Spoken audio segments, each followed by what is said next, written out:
Hello everyone. So our today's topic is very simple, very easy. It is just tips and tricks kind of things, like to merge two dictionary, okay, without using update and all that methods.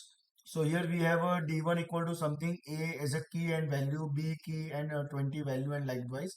And also we have D2 equal to some keys and values. So what we are writing is D3 equal to curly bracket and 2 times asterisk and then D1, that is our first dictionary, and then comma 2 times asterisk and again D2. So this will merge D1 and D2 dictionary and it will store the answer in D3, and then we are writing print D3. So obviously before we check the output, here C is 50 and then C is 30. So it will take C only one time, but the updated value or the latest value. So control S and F5. See, 10, 20, 30, 40, and 60.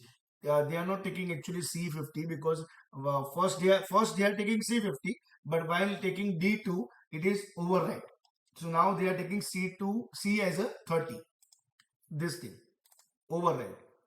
So this is like small tips and tricks, like you can merge dictionary in this way also. Thank you everyone.